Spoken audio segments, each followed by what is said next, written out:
In an interesting interview between Joe Rogan and Tucker Carlson, Tucker suggested that essentially members of Congress are terrified of the intelligence community because they either got dirt on them or they're willing to plant dirt on them in order to influence their decisions. And knowing a little something about legislatures, I can tell you this much. It's not like you have to bribe or threaten every single member of Congress. You just need to go after the appropriate committee chairs in order to get what you want.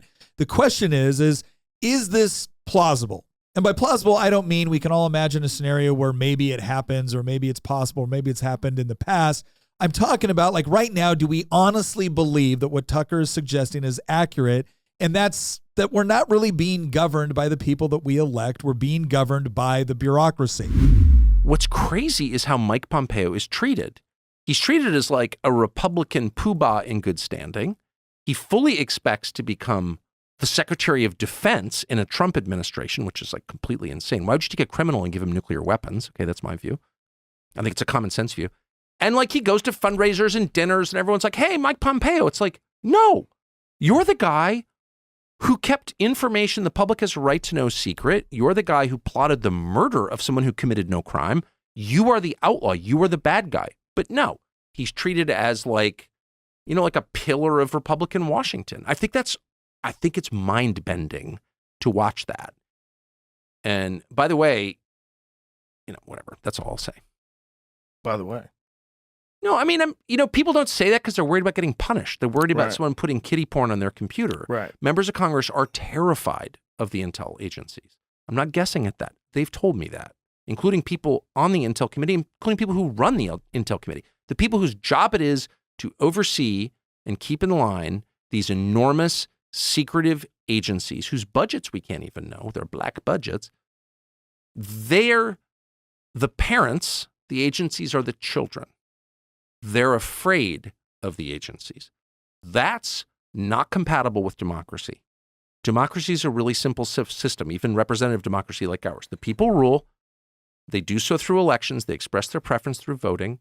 They send their people to the capital city to run the government on their behalf.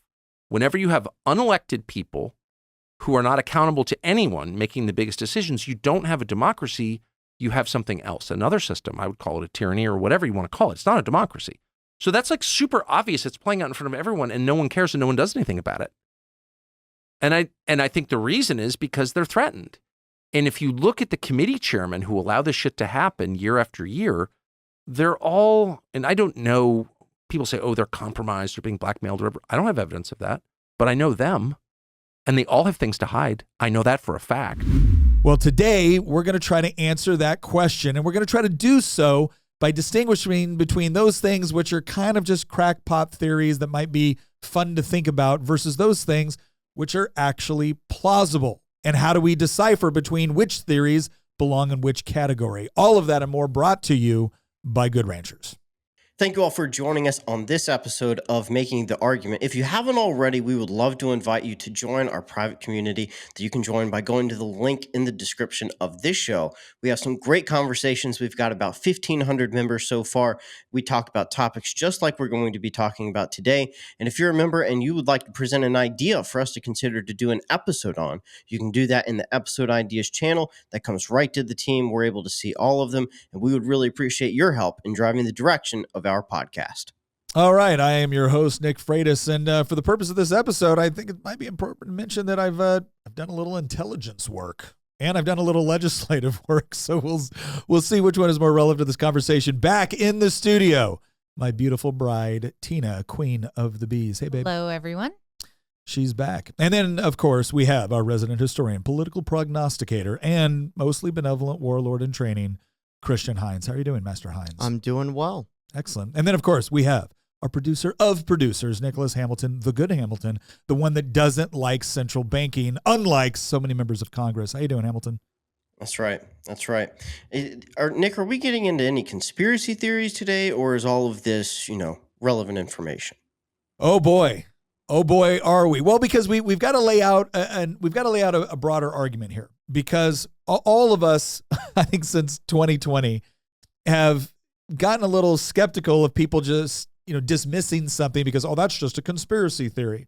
And we've also noticed how convenient it's been that the government and that certain big tech companies, usually working either because they've been quasi-threatened by the government or because it just fits their political ideology, have been willing to dismiss things as absurd or crackpot or unsubstantiated or Russian collusion or a conspiracy theory. And so there's this one comedian that I think he kind of said it best in the form of a joke.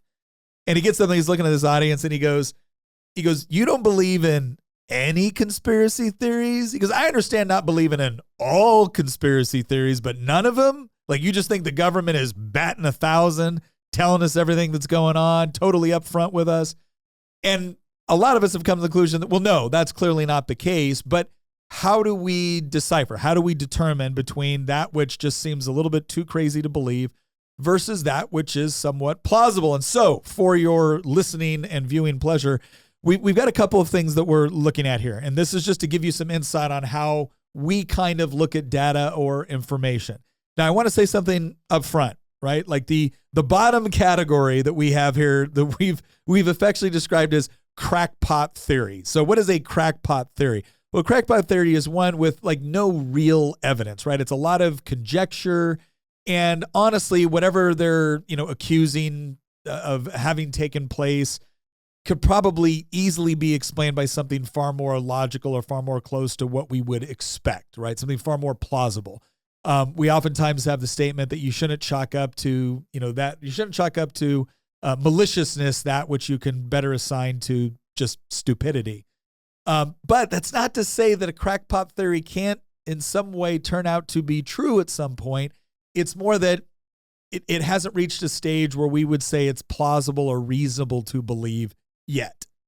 The next category is one that we would kind of say is like a weak theory, which is one to say that there's little to no evidence, there's unclear motivation, and there's other more plausible explanations. I get this all the time in politics where people will just say, well, everyone in politics is corrupt. Everyone in politics is, greedy or mean or stupid or whatnot. And the bottom line is that's just not true. There's a lot of people in politics that if they were, sitting at your table and you didn't know they were a politician, you'd probably think they were a reasonably intelligent, nice, charismatic individual. The problem is that sometimes politics includes certain incentive structures, which allows people to like literally and quite seriously justify in their own heads a particular course of action that might not make sense if you weren't aware of all the incentives, right? So when we talk about like kind of a weak theory, we're saying that sometimes people will offer something up that maybe makes them feel better about their understanding of the world, but doesn't quite take into account all the other perspectives or understandings or evidence that would usually provide a more coherent and a more logical explanation. The other one is we get into something that is like a plausible theory, where now we're talking about something where it's like, okay, there's some history to suggest that something like this, it has happened before and maybe it's happening now. There might be some evidence to suggest that, okay, yeah, this is an explanation which at least makes sense on some level. That doesn't mean it's true. It doesn't mean it's the best explanation. It doesn't mean it's the explanation that we should all go off of and assume is what's going on, but it's plausible, right? It's plausible. It's not totally unreasonable. And then there's the strong theory, right? The strong theory is where, yeah, you've got sufficient, evidence. You've got, in some cases, we look at it almost in the way that you would look at a crime or a murder, right? You've got method, you've got motive, you've got opportunity, and you've got, you got the body, right? You can say that we know something happened. And when we look at the evidence, when we look at the method, the motive, the opportunity, yeah, it becomes pretty clear that this is probably a pretty good explanation for why something happened, right? Not just that something did happen, but why it happened. And that's something that's always harder to discern, because it turns out that you can have a particular thing take place, right? The murder can take place. You can know the murder happened. You can even know who did the murder. You can even know what they used to kill the person. That doesn't mean you properly understand all of their motivations or all the circumstances surrounding it. And a lot of times when we talk about these theories, people are usually assigning intention or motivation. And that's the part where it's important for us to properly understand how we get from A to B, right? And unfortunately, a lot of people will just conclude that because you got the body, because you got the person that that murdered him, because you got the murder weapon, you understand all of why it took place.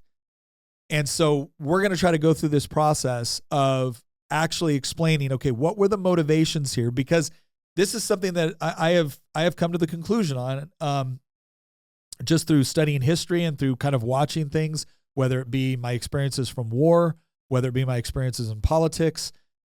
C.S. Lewis kind of said it best when he talked about, sometimes the most dangerous person out there is not the evil, mean, greedy caricature that you think. It's the person that honestly believes they're doing this to you for your own good. And they have morally justified their actions based off of their perspective and kind of the evidence they have with respect to when they make the decision. And in some cases, that's more dangerous, right, than just the greedy person. And so it's important to understand, okay, why are these things transpiring and what is the best possible explanation so that hopefully we can actually arrive at what might be a good solution to deal with it and hopefully long-term prevent those same negative incentives to create the problems that we keep finding ourselves in. So the first thing that we're going to do is we're going to go through and we're going to talk about some of the things that started off as conspiracy theories, things that the government denied, things that the media denied, things that everybody essentially said, this is ridiculous, this is absurd, how could you believe this? So we found a pretty good list of things that started off as kind of conspiracy theories that turned out to either have a pretty significant element of truth or were just true. It happened. It happened, man. So some of these you're probably aware of, some of these not. So the first one we're going to talk about is the Tuskegee experiment. So the Tuskegee syphilis experiment. In 1932, the U.S. Public Health Service conspired with the Tuskegee Institute to create a phony syphilis treatment program. The experiment, which involved lying to almost 400 African-American men who had been diagnosed with syphilis, was initially only supposed to last 6 months. It took until 1972 before the public became aware of the research and the government was forced to investigate and shut the program down. For 40 years, these 400 men were often given dangerous chemicals and offered pain and unnecessary medical procedures under the guise of actual treatment. The fact that penicillin had become a known cure for syphilis was hidden from the patients so that the researchers could learn more about the disease. A government panel eventually deemed the study ethically irresponsible. Yeah, no kidding. And in 1974, a class action lawsuit was settled out of court for $10 million with lifetime health benefits for the surviving participants. So you look at something like this, and again, when this first comes, like, oh, you're honestly saying that the government lined up 400 people and basically did experiments on them under the guise of treating them for a particular, disease or affliction.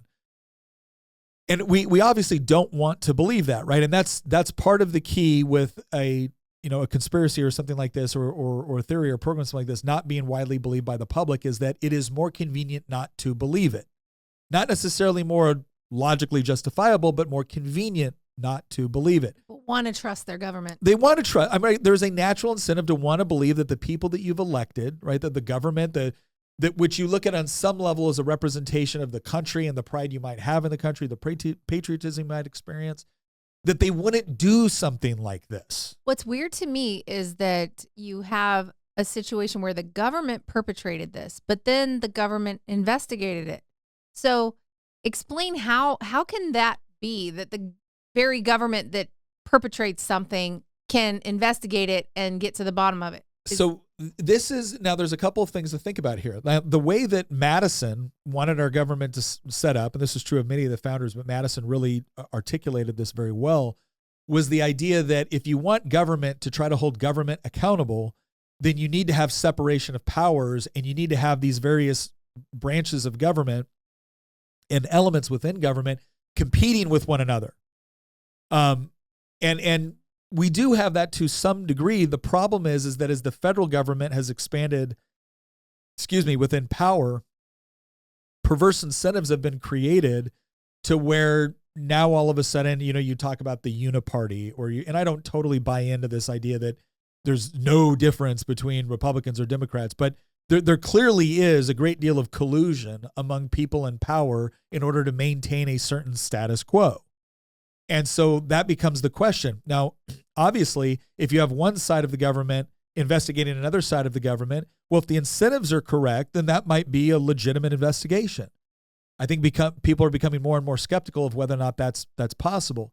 Interestingly enough, it's also one of the reasons why Thomas Jefferson and James Madison were very skeptical of the role of the Supreme Court.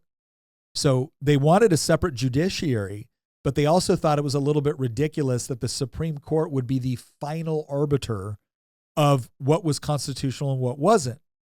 And the obvious reason for that is because the states created the federal government. They created the federal government to do certain things.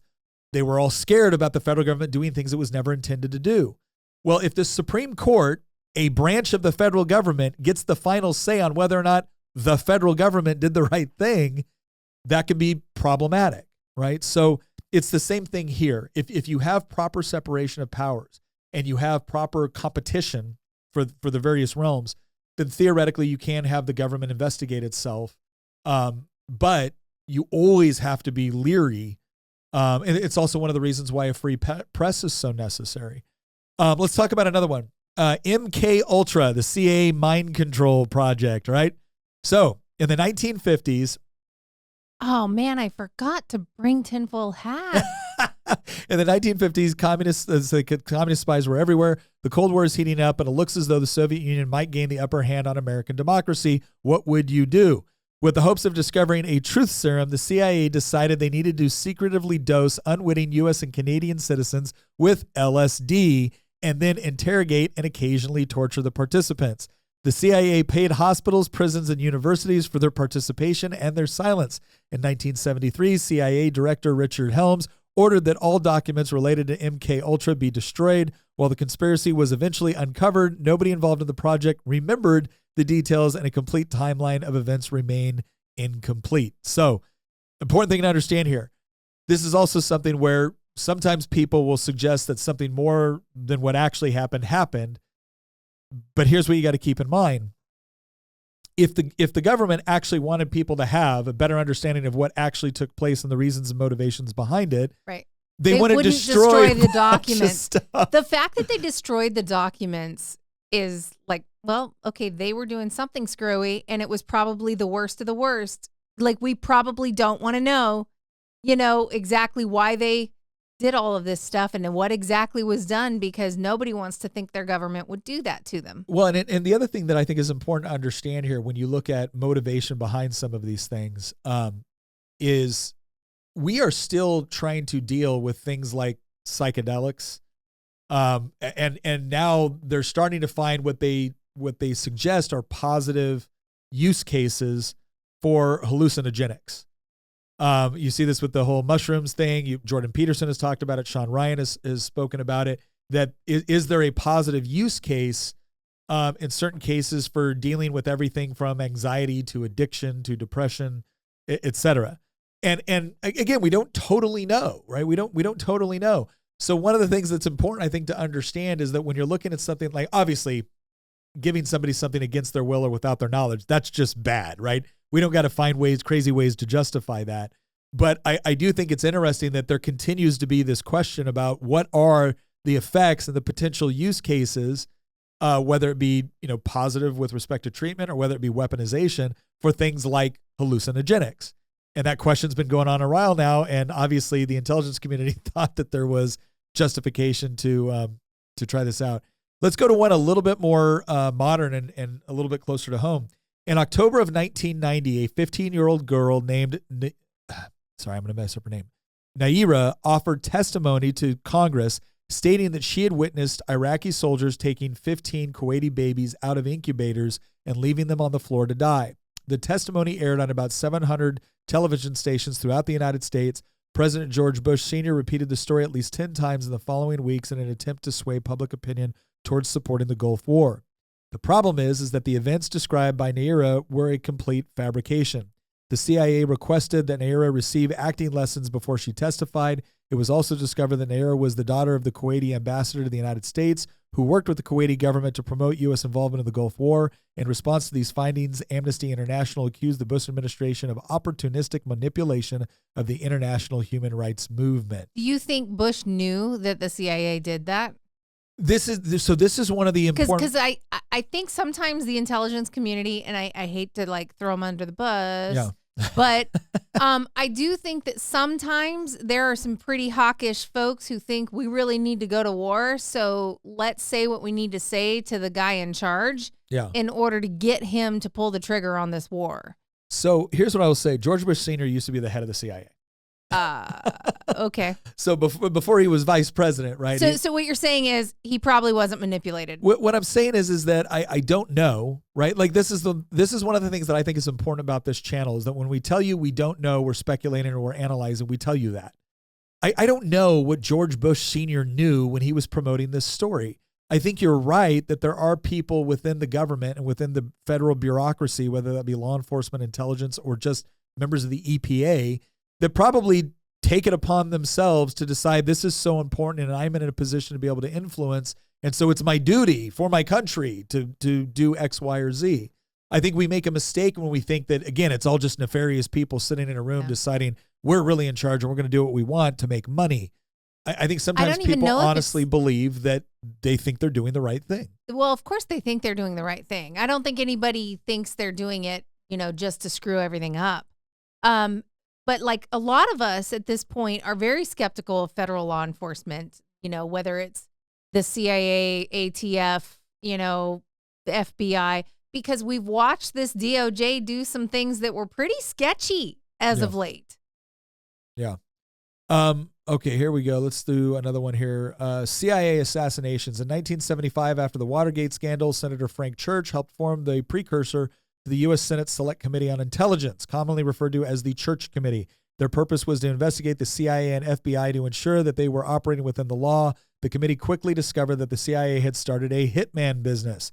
The CIA were responsible for assassinations of Mossadegh in Iran, Allende in Chile. Now, I will say this. The Allende one, I think, Allende technically committed suicide. Just pointing that out. Yeah. Here's one of the things that this is also one of the things that you ought to keep in mind with respect to the way journalists report on some of this stuff is that journalists also have their own motivation. It's disingenuous to say that Allende was assassinated. I mean, journalists, they're going for the most sensational story so they can get the better readership. I don't think this is even sensational. I think that most journalists also happen to be left-leaning, and Allende was an elected socialist in Chile. What they don't tell you about Pinochet, we might do a whole episode on this. What they don't tell you about that is that Salvador Allende almost immediately started drastically abusing his power in contradiction of the Chilean constitution. And it was actually the legislature in Chile that invited the military to depose him.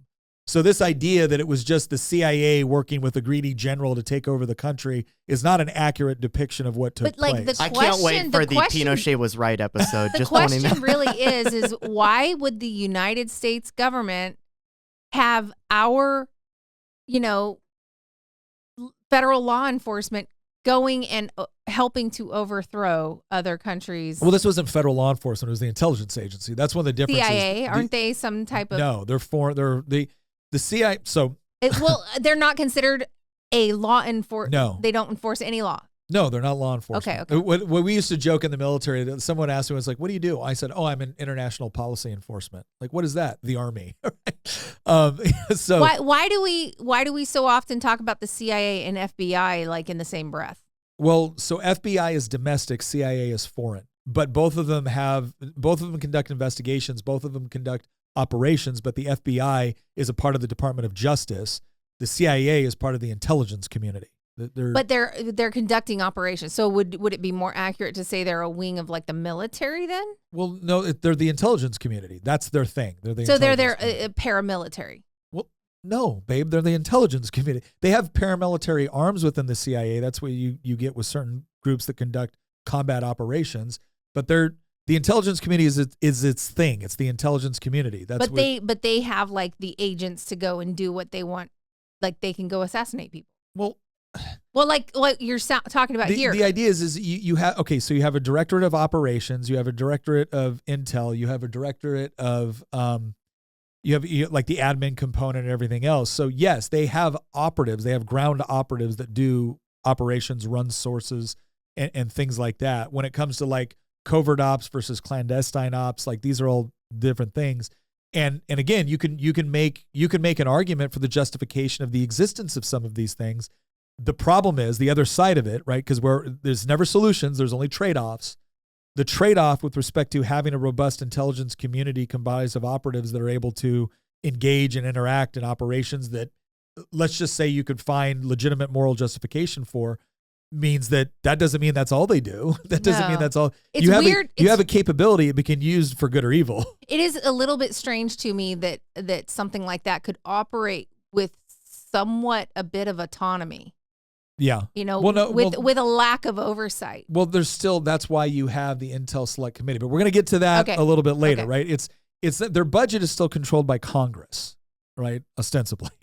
And I'll tell you what, another thing too that we should probably keep in mind here with respect to conspiracies is the fact that most people, when they go to the store and they buy meat and they see an American flag, they think it's an American product, but it's not, right? Unless, of course, you got your meat products from Good Ranchers.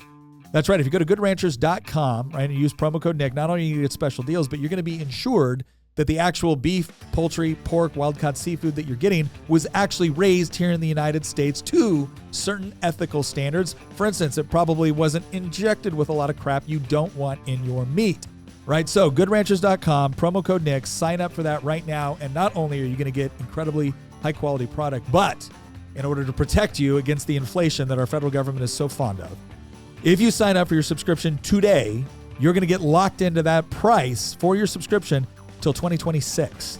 That's huge. I mean, if you look at how much inflation was affecting everything not so long ago, right, and is still continuing to be able to have a company that is going to give you a quality product that you can be dependable, that it is what they say it is, and get locked in the same price in 2026, that is a great deal that you should absolutely take advantage of. Goodranchers.com, promo code Nick, use that app. All right. We're going to talk about a few more of these here. And the reason, I have an example that I want to throw out real quick. Okay. We talked about this last summer, and I'm sorry, I can't help myself. Oh, gosh, here we go. The UFO situation. Oh, my, here we go. The Condon report and the Robertson, what was it? It was the Condon report and the Robertson panel from like the 50s and 60s. I believe the Robertson panel was in the 50s, and I think the Condon report was either in the late 50s, early 60s. I'm pretty sure it was in the 60s. Anyway, long story short, the government concluded on from these two meetings that what we need to do is come up with a mass media campaign to debunk UFOs as a concept and basically turn it into a nut job conspiracy theory that the only reason that you'd be interested in it is if you're a crazy person. And so there was this mass media campaign through, the mainstream media, but also Hollywood, that portrayed UFOs as a concept as being an invention of the media, right? Yeah. And so like you had this wave of like books and TV shows and movies and stuff like that portrayed it as something that belongs in the realm of sci-fi rather than actual scientific investigation. And we didn't know about this until decades later. In fact, the government denied for decades that they didn't investigate UFOs, that the last time that they investigated UFOs was Project Blue Book. And they completely denied that they were ever doing any other investigations into the topic, despite the fact that they were. And we learned about that with the ATIP program that was about a decade ago. And now it's been kind of blown up and became a little bit more mainstream over the past year or so. And the point is not to say that, aliens are real and that flying saucers are alien spacecraft. The point is that the government intentionally made the conclusion that this is not an issue and we want to distract the public from considering this an issue because they concluded that it wasn't. Yeah. And they had some other motivations. Even if you take aside the whole alien theory, just consider the type of craft that the government was experimenting. Like, think about some of the, like spy planes and stuff like that that we were testing around this time period. There was a reason, there were multiple reasons, even outside of the concept of aliens, that the government would not want the public to pay attention to the concept of UFOs and consider it to be a fantasy, right? Yeah. And we know for a fact that they tried to mold public opinion into considering it a cuckoo, crazy conspiracy theory. But it's not. It's an actual thing that deserves to be, and increasingly more and more people recognize that it deserves to be investigated because it took decades, but now the government themselves have come out in the past couple years and have said, the vast majority of these things we can't explain, but it is true that there are some things that we can't. Yeah. And I don't think it's crazy for you to want to investigate that, but there was a taboo behind it for so long because the government made it a taboo. Yeah. Well, and let's look at another one here too, Operation Paperclip. All right, these are the Nazi scientists that find employment in America, right? So in 1945, Werner von Braun. Yeah, the Joint Intelligence Objectives Agency was given authorization to offer over 1,500 German scientists, technicians, and engineers from Nazi Germany and other countries employment in America. President Truman agreed to the program with the explicit instructions that it only includes those who are not found to, quote, have been a member of the Nazi Party and more than a nominal participant in its activities or an active supporter of Nazi militarism. This meant that Werner von Braun, Arthur Rudolph, and Hubert Strughold who were listed as a menace to the security of the Allied forces during World War II, would not be allowed to find new employment in America. The Joint Intelligence Objectives Agency decided these men were of vital importance to the development of the U.S. rocket program, created false employment and political biographies for the scientists, and completely destroyed all evidence connecting them to the Nazi war machine. Now, here's the thing. Here's the thing that I want to, kind of distinguish something. So obviously Nazism rightfully is considered one of the most evil, political and philosophical ideologies of the 20th century, perhaps of all of human history. The question at this point too, right? This is the practical consideration that, let's say, members of the CIA were considering when they were doing this, and the Joint Intelligence Objectives Agency, which, again, some of this is precursors, some of this is whatever. You are trying to, again, 1945, you are trying to, rapidly advance your programs in rocketry. Obviously, the atomic bomb was dropped in 1945, both of them in Hiroshima and Nagasaki. You are now facing, you've won World War II, but now you're immediately going into the Cold War because the Soviets have essentially gobbled up Eastern Europe. And now battle lines are being drawn for, again, what would eventually be called the Cold War. But I think it's important to understand that we didn't know it was going to stay cold. We did not know that was going to stay a Cold War. We absolutely thought there was the potential for a massive war with the Soviet Union and the Warsaw Pact countries. We absolutely thought there was a plausible threat of nuclear war. And so nuclear war on that level between the two global superpowers in the world represents an existential threat, not just the United States, but you could say broader humanity. And if your thought process is, well, we better have the best, weapons systems, we better have the best capability, and here's all these people that were pretty advanced with respect to rocketry.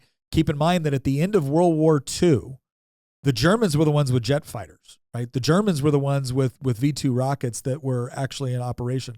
The Germans were the ones with a lot of technology within this realm that was superior to what the UK, to what the United States, to what Russia had. And so CIA is looking at it going, okay, we got all these people that have this institutional knowledge that we desperately need. If we don't find them a place to go, that doesn't mean they're just going to, go live peacefully in Argentina somewhere. It could mean that they get co-opted by the Soviets or whatnot. So what do you do? Right now, again, I think it is relatively easy to look back in hindsight now and say, oh, well, we won the Cold War and the Soviet economy was never what they advertised it to be, and we were always going to win. And okay, it's easy to say that now, but if you didn't know right then and you really thought that your country was facing an existential threat, do you make this deal? And that's one of the things too that I would like for people to consider as we go through talking about things that governments have done. And some of them are genuinely evil, and I can't find any rational justification for it, and certainly no moral justification for it. And other things, I look at it going, at the very least, and this is one where I Tucker Carlson, I think, is rather flippant about this. Tucker Carlson says, well, if you believe that it was justifiable to drop the atomic bomb on Hiroshima and Nagasaki, then you're evil and you're tantamount to a war criminal. Okay, I get your argument, and I'm not dismissing your argument. I also think you need to, if you're the one that actually has to make that decision and you're looking at the potential casualty sheets and it's a minimum of 1 million U.S. casualties and a minimum of 10 million Japanese casualties, and you have something that you think might be able to end the war and there's no strategic way to drop it where civilians don't get killed, what do you do? It's very easy for you to sit back in hindsight and say, well, this is just morally reprehensible.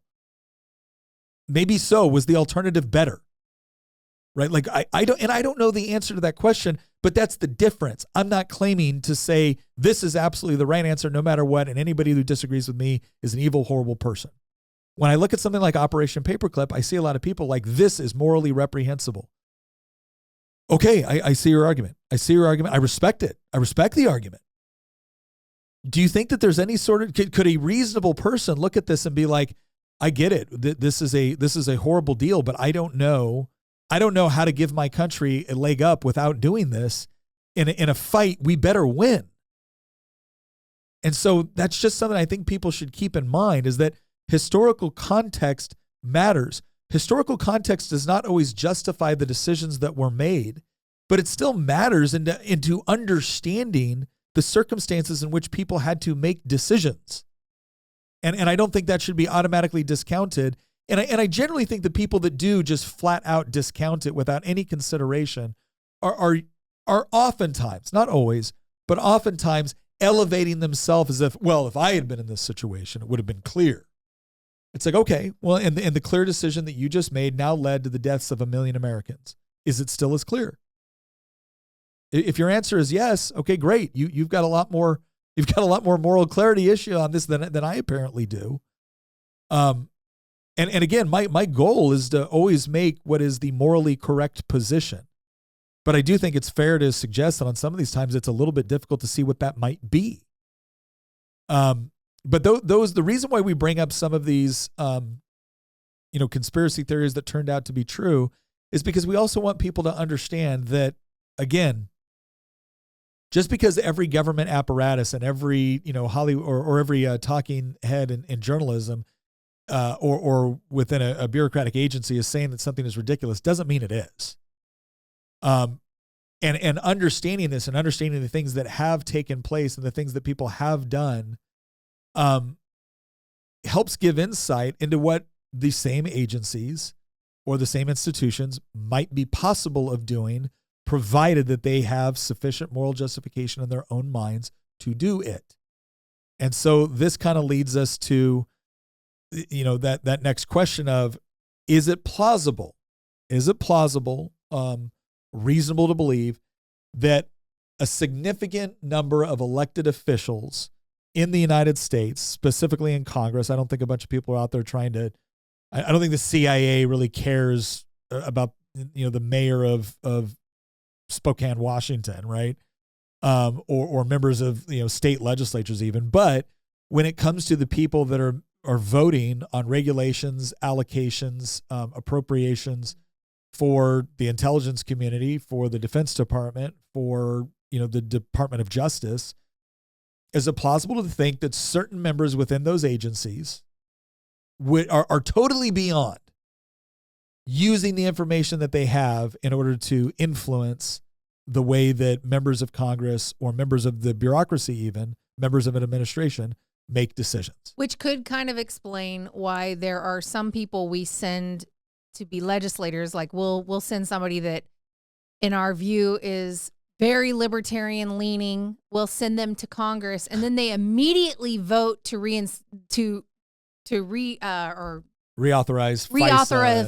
FISA or whatever it is. And we've watched that happen. And we watch it and we go, they just completely sold out. Why are they such a sellout? Well, like, were they lying to us the whole time, or did something happen? And then we start trying to figure out, well, did they make a deal with, McCarthy, or like, did they make a deal with whoever was the speaker at the time, or the minority leader at the time? Did they make a deal? Yeah. And then, sometimes you can kind of follow it and go, okay, that vote, that thing right there might have been the deal they made. Or there's other times when you're like, I don't even see why they did this. There's no deal. Why wouldn't there be a deal? And so the idea then is maybe some of these intelligence agencies have some dirt on these people, or even maybe planted dirt on these people and have something on them. There was a part where Tucker Carlson in his interview with Joe Rogan, and we'll play that clip. But you can see right there where Tucker is essentially saying he's talking about Mike Pompeo, right, and how he doesn't like Mike Pompeo because of things that happened when Pompeo was at CIA, and And he's saying that members of Congress know. And he goes, I'm not just speculating on this. I'm not just saying it's plausible. He goes, I'm saying I've talked to members of Congress, to include the ones that sit on the appropriate committees, whether it be regulations or allocation of resources. And they have said, yes, they're worried about that because, again, as he said, if you say the wrong thing, you kiddie porn might appear on your computer. And now think about that. That's very different, right? There's one thing. There's a difference here. And again, like I said before, I did a little bit of work in my last job in the military when I was in active duty was as an 18 Fox, which is a Special Forces Intelligence Sergeant. So with Green Berets, all of us are door kickers, but then we have unique skill sets and roles. You have a unique set of skills. Is that what you're trying to tell us? That's what I'm saying, baby.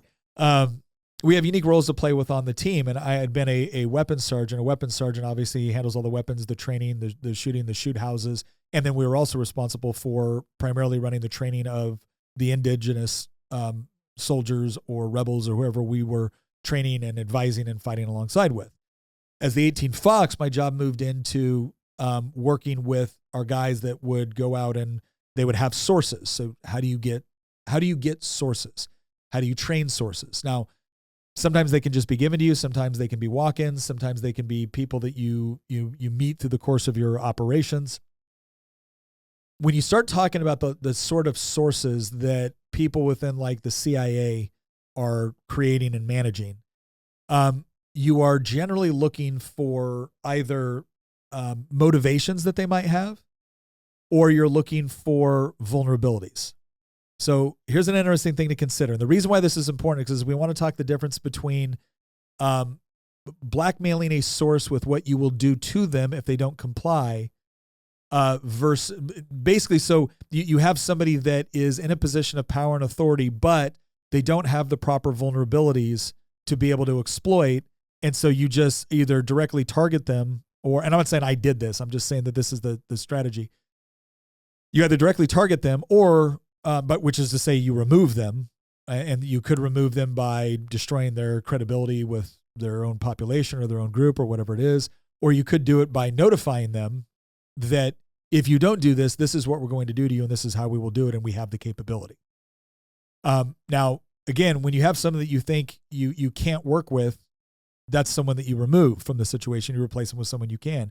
When you have someone that is in a position of power and influence and has some degree of credibility, if you're an intelligence agency, your first goal is not to remove that person. Your first goal is, can you co-opt that person? Because it's so much more valuable if you can have your asset in a place of influence.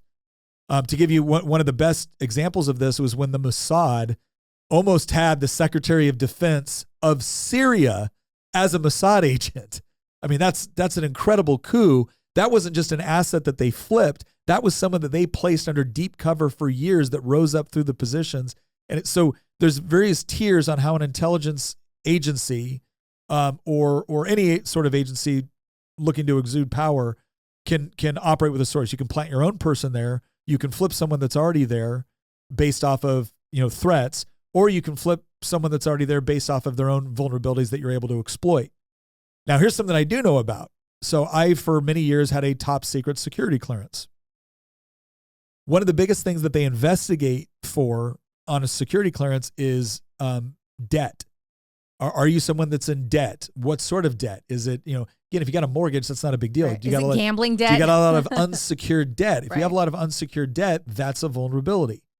Now, I don't even know how that they look for this now, right? But, drug use, alcohol use, like, are you an alcoholic? Are you drink? Why? Because those are things that could potentially put you in a position of being vulnerable to somebody else. Another one is, again, I don't know if this still carries the same weight that it used to, but sexual proclivities.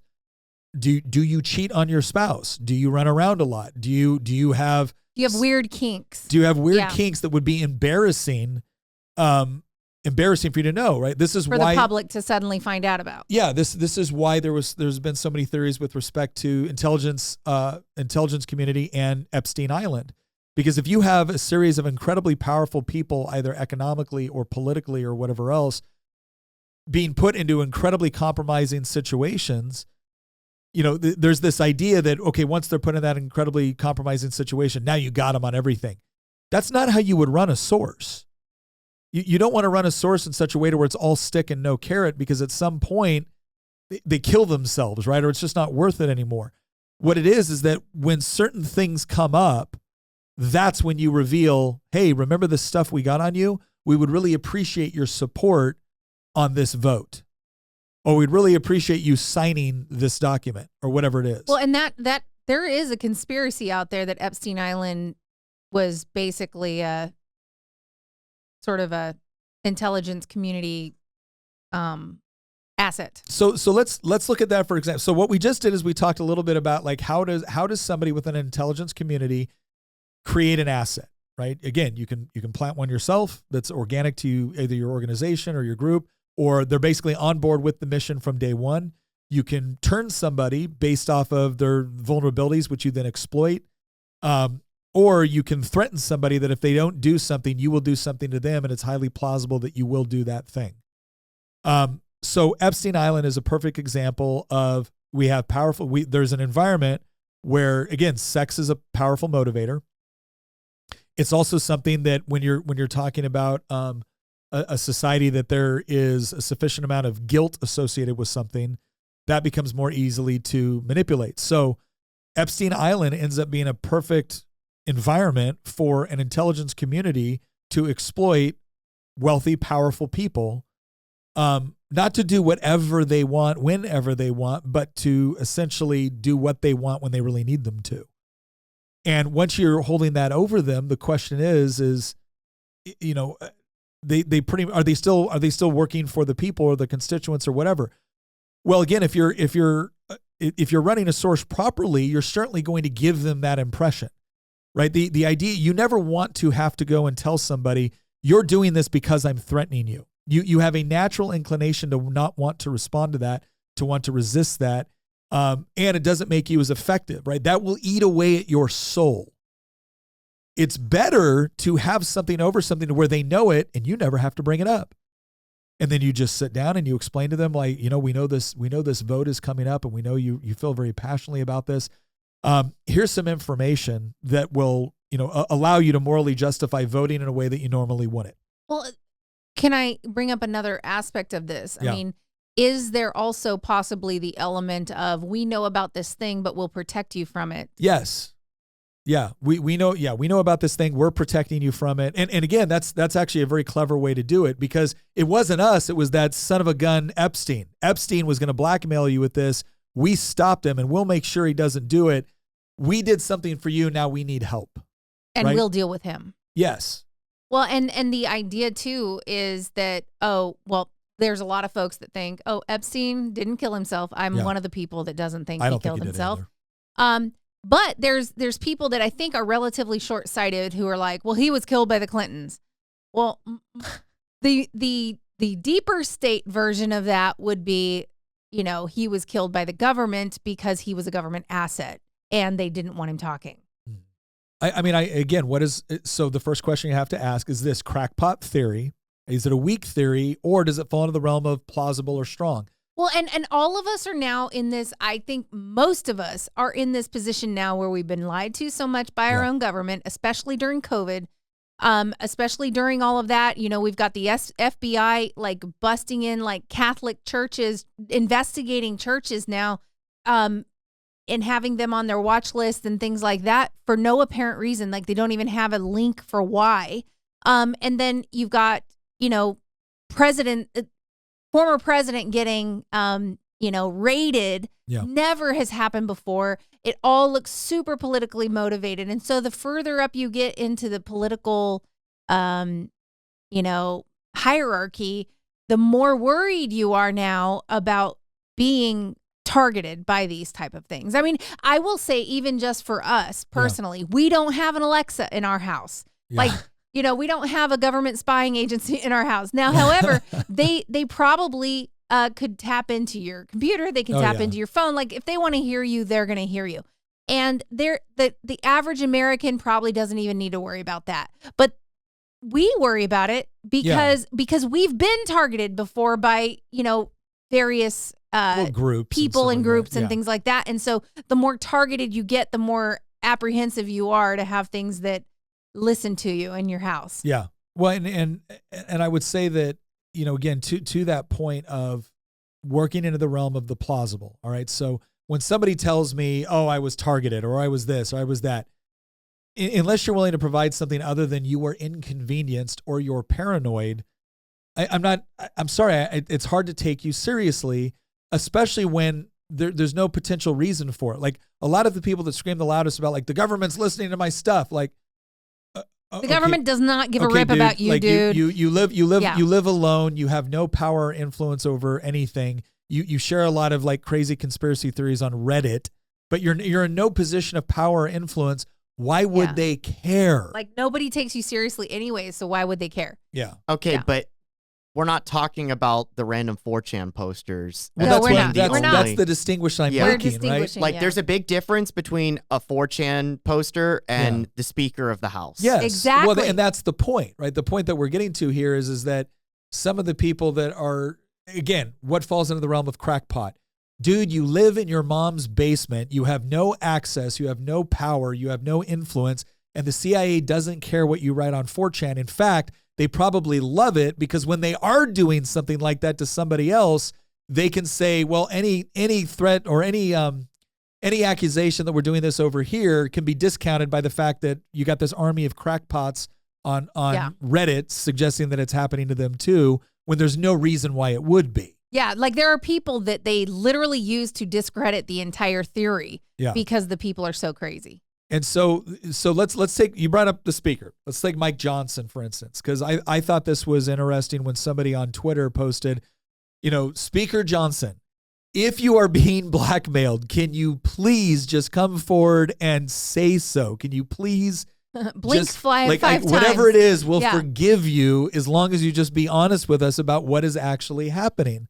Now, again, from an intelligence perspective, vulnerability is not just something you did wrong. Yeah. Vulnerability is stuff you care about that you don't want hurt, right? So if you were going to take someone like Mike Johnson, I mean, Tucker Carlson just says, well, Mike Johnson's weak.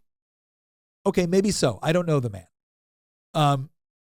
Or it might be that there's something that, again, if I'm not saying that this is happening to Mike Johnson, I'm speculating that if you were going to do it, how would you do it? Well, okay, chances are Mike Johnson, I'm just assuming here, I don't know, but chances are he's not someone I would suspect of having a really bad habit with, hookers, right? I don't think he's doing blow in the office, right? He's not Hunter Biden. I don't think he's Hunter Biden, right? I don't think he's Hunter Biden.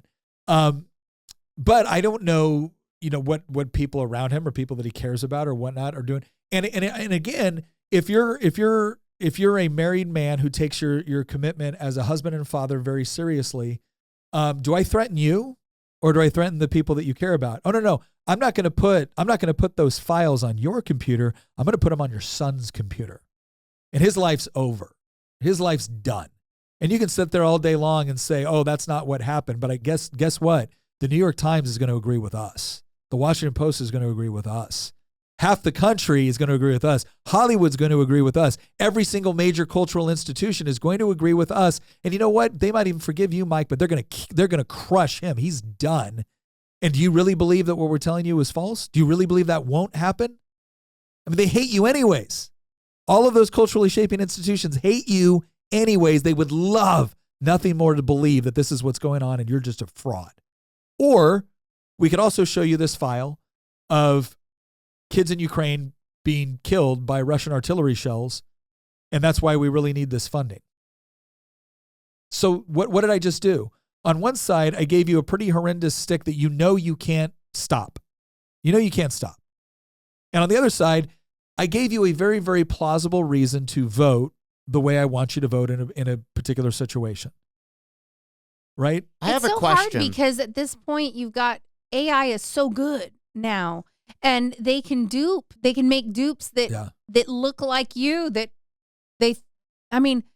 then if the eventually government they're just going to create. Yeah. If the government puts that on your computer, let's say they create something and put it by AI on your computer, using your voice, using your image and all of that, but then the government's the one that's supposed to investigate to see if that's real. Right. I mean, there is a point where it's like, no, I'm kind of terrified of that. And I also just kind of wonder, like, maybe some of the people, they're like, I have zero digital footprint. I'm not on anything. Yeah.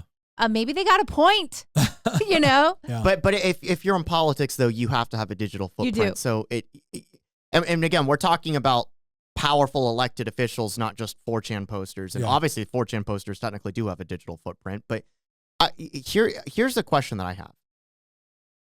Why is it that it seems like the intelligence community has their own agenda of what type of policy they want to see coming out of DC? Now, it seems like an obvious question, but like, it's pretty obvious to me that there's a lot of powerful forces. You can call it the deep state if you want to.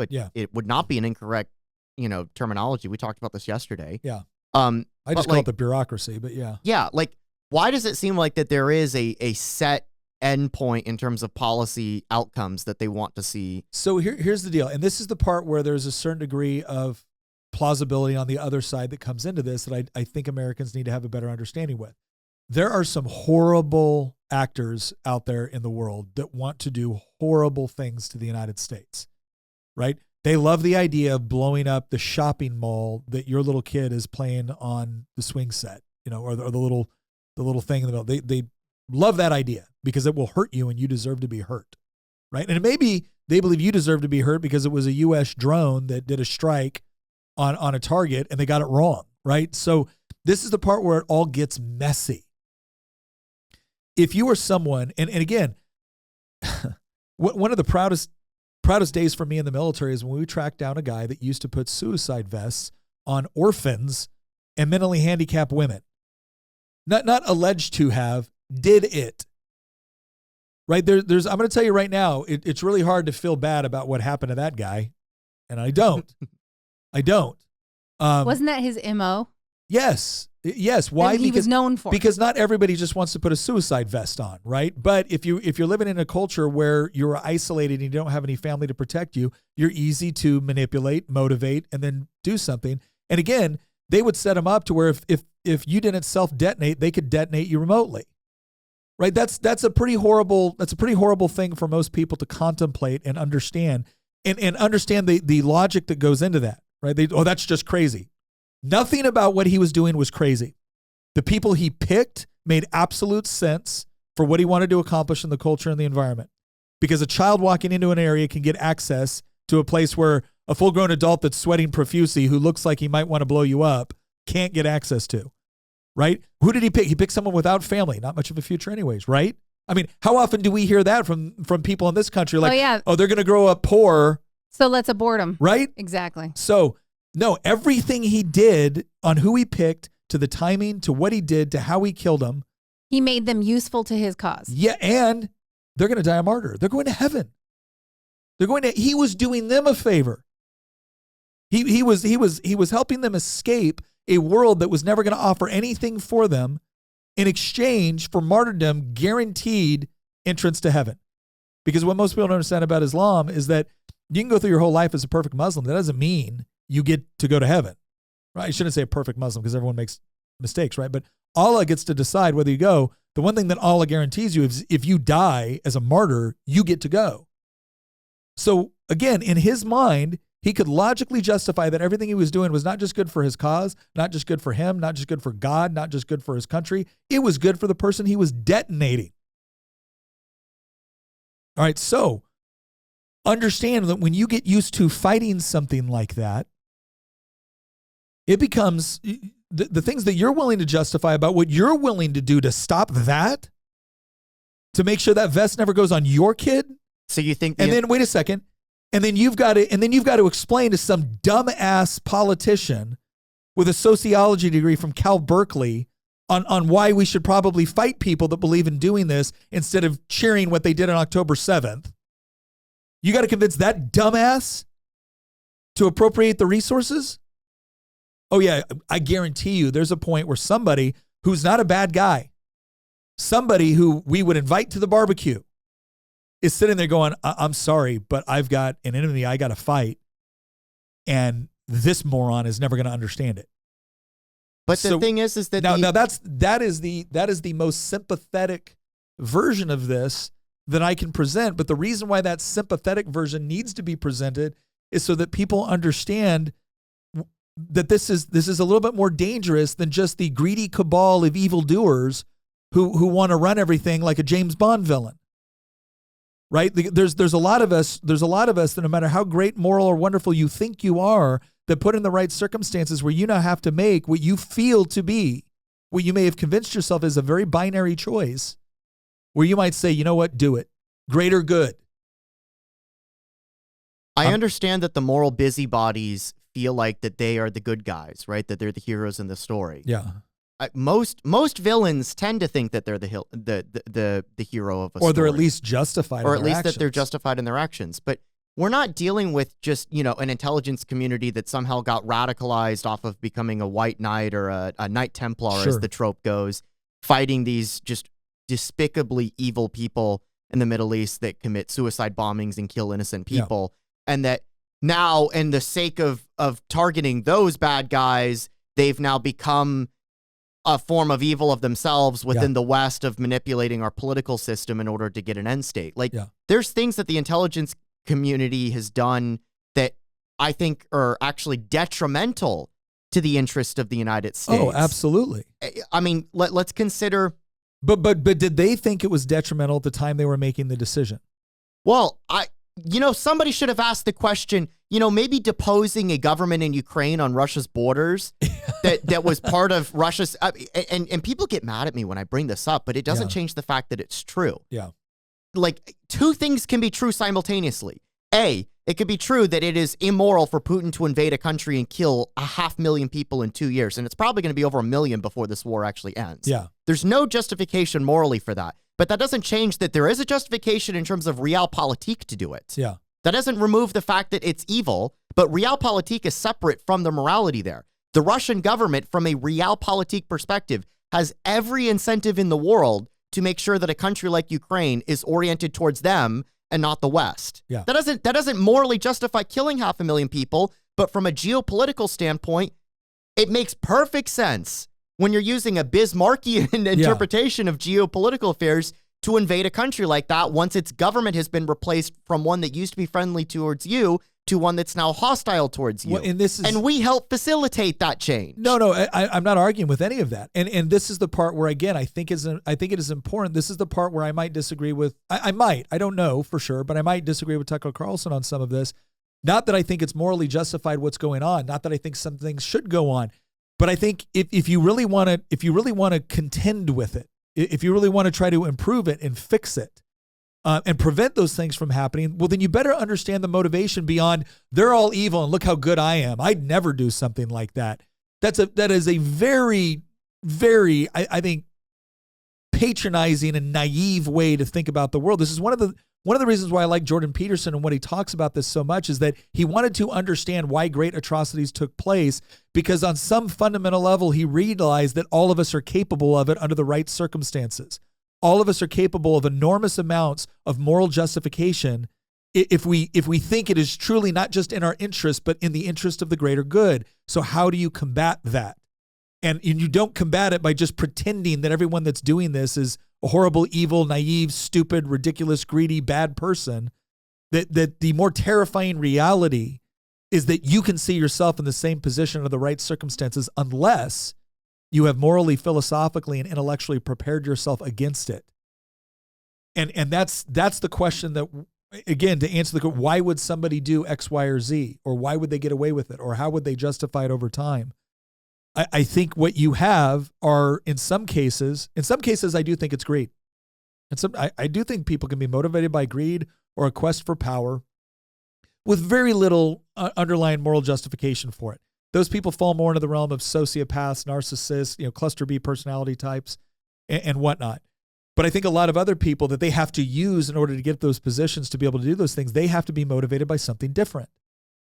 Now, if you are the sort of person that is sociopathic, narcissistic, like legitimately clinically, not just showing tendencies, but you're also someone that has a certain degree of, charisma, well, then you understand that the way you motivate the person that you need to do something is not necessarily by outright threats or outright bribes, but by creating a moral justification for the action to take place. And understand something. And this is something that I think a lot of people that are soldiers, firefighters, police officers understand. We grow up in a culture which encourages self-sacrifice for the team, for the country, for your way of life. So how do you motivate someone like me to do something? If you threaten me with violence, I don't care.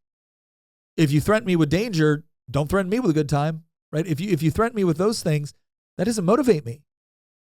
If you create a condition where I believe that what I'm doing is necessary, and I may even have to sacrifice myself in the process of doing something good or noble, you can convince me of things. Right now, there's always going to be certain lines that somebody will not cross. But I think it's important to understand the psychology. Again, this is why Jordan Peterson's work on this is important, because it is important to understand what is your moral foundation. What are the things where you can say, I get your point, but I don't care because it's wrong. You're asking me to do something fundamentally immoral in order to achieve something that might be less bad than what you tell me will happen if I don't do it. But in the process of doing something fundamentally immoral, I become evil in an attempt to stop it. And that's a really, really Faustian bargain. It's kind of interesting because as you're speaking, it just makes me remember that, they're really setting things up with the critical theory model at this point. You can see all across the country right now, we've got all of these students rioting that are anti-Israel, and they're even attacking Jewish students and things like that. And you've got all these situations where they will justify if you live in a place right now that you bought, you don't really own it. It's whoever the government stole it from a long time ago. And you go back and back and back. And sometimes they draw a line where it's like, well, why are you drawing the line there? But this idea that huge atrocities are warranted and deserved, like you deserve to be beheaded and your head stuck on a pike, if you are just of this ethnicity that did this, perpetrated this thing to these people, then they have every right to come in and slaughter your family. And you've got all of these people now believing in this oppressor-oppressed dynamic, and that the oppressed has every right to slaughter the oppressor, whoever they name them to be, and for whatever reason it might be. And so, that is almost sort of, I guess, the other side of this coin. You've got people in the university system right now who really feel morally justified in pretty atrocious things and siding with people like Osama bin Laden. Yeah. Oh, I was reading his letter and he's got a great point and we had it coming. Yeah.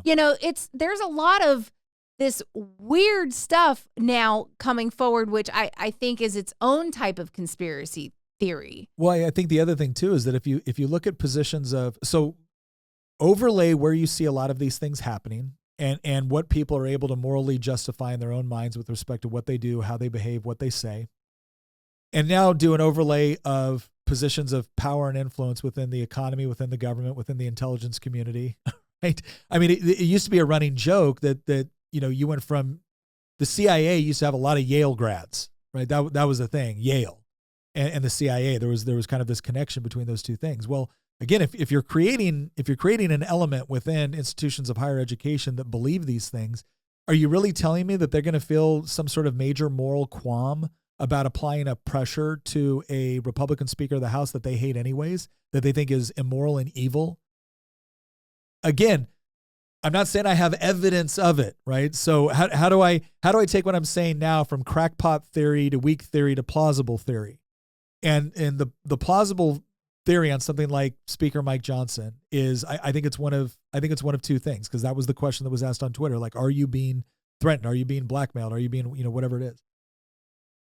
I think a guy like Mike Johnson, I think if you show him the right images, I think if you show him the right conditions within a place like Ukraine, I don't think it's difficult to play upon his sense of morality, his sense of justice in order to justify something. The other problem, too, is that you get a guy like Mike Johnson. Let's say you've convinced them that, nope, this is necessary now. Because it's one thing when you're a backbencher member of Congress passing a vote, and your vote doesn't determine the outcome. It's something very differently when your vote does decide the outcome.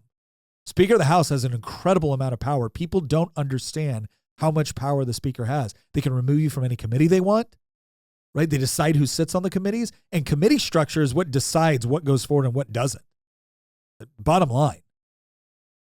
So you go to a guy like that and you say, look, Mike, it's not your fault you can't get the funding for the border because the Senate's not going to give it to you, right? So what did I just give you? I gave you moral justification for why you can't affect the thing that you actually want, which is maybe money for the border to deal with the immigration crisis in the United States. But I've also created a moral problem for you on withholding funds from kids getting slaughtered in Ukraine or kids getting slaughtered in Israel. You're going to withhold funds with that until you get this over here? Well, okay, if you do that, not only will innocent people die, which you're against, but we're going to blame you for it, right? You will receive the blame for this. You will receive the consequences of the government shutdown. Now, if you're Mike Johnson and you're a Republican, you're looking at the past, you're like, okay, every time there's been a shutdown, regardless of who was actually responsible for it, who paid the price? The right. Republicans. The right did. Okay, well, now I'm in a situation where I have to make a decision on something. If I shut down the government ahead of an election year, we'll probably lose, which means now we won't have the ability to affect anything because not only will we lose the presidency, we'll also lose the House again. And now you're talking about either a potential Joe Biden presidency or if that guy goes, a Gavin Newsom presidency with majorities in the House and the Senate. So you see what I did there, right? I just gave you a plausible scenario of what happens if Mike Johnson doesn't do what we want. And I didn't threaten him with putting stuff on his computer. I didn't threaten his family. I didn't do anything. I gave him a very plausible scenario on what will happen when I call up the New York Times, the Washington Post, right? The Los Angeles Times, and I call up Hollywood, and I tell all those institutions of cultural influence, this is the narrative. And then they obediently put it out because it also suits their political objectives. So the point of me explaining that is that if you're Mike Johnson, and let's say for whatever reasons, let's say one person has the reason, well, they want that aid to go to Ukraine because they legitimately believe that Ukraine needs to win and they can't win without us. Okay, fine. I get it. I'm sympathetic to that argument. But somebody else says, well, I want it because that money is going to go toward this sort of weaponry, which my company manufactures, right? Somebody else looks at it from the standpoint of, well, based off of the demographics within my congressional district, I need this funding in order to win re-election or whatever it is, right? So there's a whole host of motivations that can be involved up and down the line. But what I've just told Mike Johnson is a completely plausible political scenario where if he doesn't give in to this, right, he's going to be punished. And it's not just him. It's not that you won't be speaker, Mike. It's not just that you won't be speaker. You will be the reason why the Republicans lose the House. And that is the one entity right now that is slow rolling all of the worst policies that would be going forward if it wasn't for this body. Yeah, this is something you might not like, right? But let me show you what would be happening if you guys weren't here to do it. And you guys only control this by a few votes, handful of votes. And it could all go away. That's plausible. It's all going to go away anyway, though, once our own base realizes that our party constantly betrays our own principles and values. And that's the other side. But can I tell you, as someone that's been on the inside of these arguments, that's where it gets difficult. That's where it gets difficult to tell people we have to take a stand. Why? That stand on that position is not going to help us, or it's not going to forward something, or what? Because if we don't, we have not given people any reasons to trust us going forward. See, this gets into the counter theory, and this is one that I'm actually more sympathetic to than the blackmail theory. There's so many people that think like, oh man, this guy in DC, Mike Johnson has to be blackmailed, or all these Republicans in Congress have to be blackmailed. I don't actually think that that's what's taking place here. Do I think that there might be some people? Yeah, possibly. Yeah. But I think that what's actually happening is that the system is working the way that it's supposed to work. Mm-hmm. And it's a consequence of the system. And that's why we keep seeing Republicans voting for legislation that ultimately benefits the left more than the right. We see this at the state level as well. Yeah. How many Republicans in red states keep voting to fund the university system? Why do they do that? They're literally handing money over to cultural Marxists. Oh, I'll tell you exactly why. To indoctrinate your children to hate you. Exactly, because a Republican sitting in a suburban district that won their seat by 2 points knows that every suburban family in there wants to send their kids to college. They want to keep tuition as low as they possibly can, or at least be seen to doing everything they can to keep tuition low. And so they'll vote for that, right? So they'll vote for it. And look, they can come back and give you very, very good statistics and arguments and polling data to show that if they don't vote for it, it could be the difference in 2 points in their next election. And then they're gone. And then the Democrat occupies their seat. And now something much worse happens. And again, what I need people to understand is without a shred of blackmail, right? Without a shred of like nefarious, the CIA manipulating everything, that's a plausible scenario. That I'm sitting here right now as somebody that understands the stakes, understands the problems, right? And what is the best argument that I can give for that person? And sometimes the best argument I can give is you might have to be willing to sacrifice something in order to take a stand. And they look back at me and like, well, Nick, that's really easy. Your district will reward you for doing this. Mine will punish me for doing it. So now they have a plausible explanation for why I'm giving them bad advice. And this is why it's one of the reasons why so much we talk about on this channel has to do with engaging the culture, not just politics. Because voters, you get more of what you reward and less of what you punish. Period. And if you're not willing to understand some of the fundamental things which motivate decisions, then you're going to continue to vote for people just because they have a letter by their name. And do no other digging as to why, representative government is supposed to be, this person represents my values in such a way that I can trust that when they go into situations with all the evidence presented, or at least more evidence than I will receive as an ordinary citizen going about my day, because I don't have the security clearance, I don't have the access to the committee, the meetings that are going on, they will make a decision in line with our values and our morals. But I will tell you the dynamic that often gets spoken about in places like Congress and places like legislatures is this bigger picture view of, well, if you do this, if you don't give in here, this is what's going to happen. And so much of it, you know how many times I have heard, Nick, we've lost the narrative on this. Nick, if we do this, we're going to get crushed in the press. And then I'll look at it and be like, okay, so what's your strategy to not get crushed in the press? What's your strategy to not lose the narrative? What's your strategy to fortify ourselves so that we can do the right thing regardless of the potential consequences that could be coming from institutions or organizations that we already know don't like us? And you know what the response is each time? Nothing.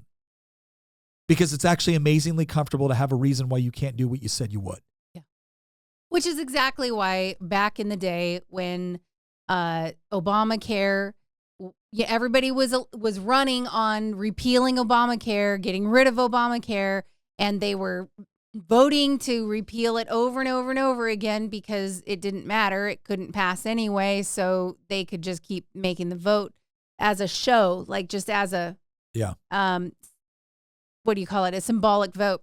And then the minute we got the majority in Congress and we got a president who would sign it, a bunch of them wussed out and they wouldn't do it. They wouldn't do it. And it was just absurd. Oh, John McCain killed it in the Senate. Right. To basically to show them. It was like, wow. Yeah. Yeah. Well, I want to touch real briefly on, you mentioned how people, they just vote for whoever has the R next to their name or whoever has the D next to their name.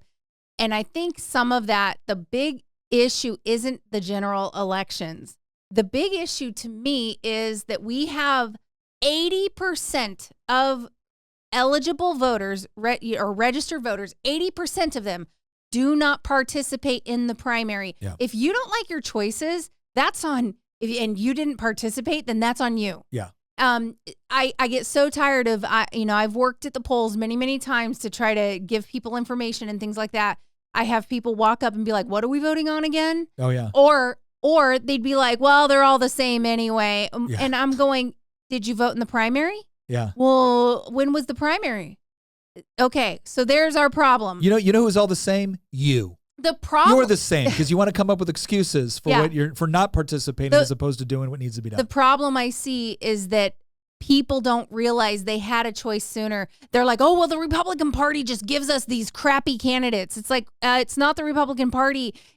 There is a process for getting that candidate. And if you don't participate in it, that's on you. Yeah. And if you're too dumb to know that that's how it works, then you're getting what you get, and you made it happen. So enjoy your crow. You can eat it. Jesse Kelly gave an interview to Tucker Carlson a few days ago, and he talked about this same phenomenon of like, why does it seem like there's a strong correlation between the redder the state, the worse the congressional delegation within the Republican Party? You know why it is because in super red states, what happens is people who are liberal or leftists realize they will never get elected as a Democrat, so they can say all the right things and run as a Republican, and they really aren't. I think that's only half the story. I think that the other half of the story is that a lot of these red state voters, if you live in a state like Idaho, in many respects, you're sheltered from clown world. Yeah. And so you see about it on the internet or hear about it on the internet, but you don't live it.